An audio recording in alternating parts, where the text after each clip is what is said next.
Well guys, it's time to talk about the post-credit scene for Morbius. This is the second of two. The first one was the mid-credit scene, so if you missed that, you should go watch my video trying to explain what happens in that, because it leads straight into this, which if you only read about one or watch one and not the other, you are left with a lot of confusion. And I guarantee you're going to have more questions after this one as well. Alright guys, so the post-credit scene is a little less confusing, but also adds a lot more confusion to everything, so let me try to explain this in the simplest way possible. So after we see the Vulture from the MCU is now stuck in this universe, and he wasn't sent back as part of Doctor Strange's spell, which we see in the mid-credit scene, we see Michael Morbius as he is driving a car. He's kind of he's gotten out of Dodge, if you will. And he starts to hear a noise that is gaining on him. So he seems a little confused because how does this car know where I'm going? I mean, I'm around a location where nobody should know where anything is. And, it's like this desert. I don't know where they shot it, so I don't want to state it in a wrong manner, but it's like a pretty plain looking location. Let's just put it that way. And he stops the car and he notices that, well, okay, whatever that noise was, it's definitely getting closer.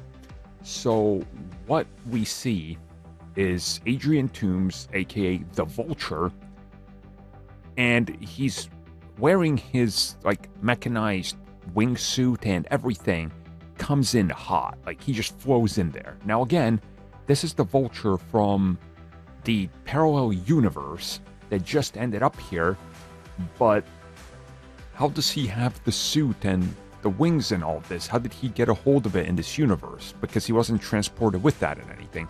Either way, though, that's not going to be explained. We get Adrian as he's talking to Morbius, and he tells him, look, I got an idea. I got a plan. We both need to get revenge on Spider-Man. And he asks him if he wants to join a team that they're putting together. This is when Morbius agrees. And then the film is officially over, no more scenes. So, what? Huh? Okay. So is the implication that Morbius has somehow come face to face with Spider-Man at this point and outright hates him for some reason or something or rather that we maybe missed? Is this going to be explained in another Spider-Man film somewhere in the multiverse?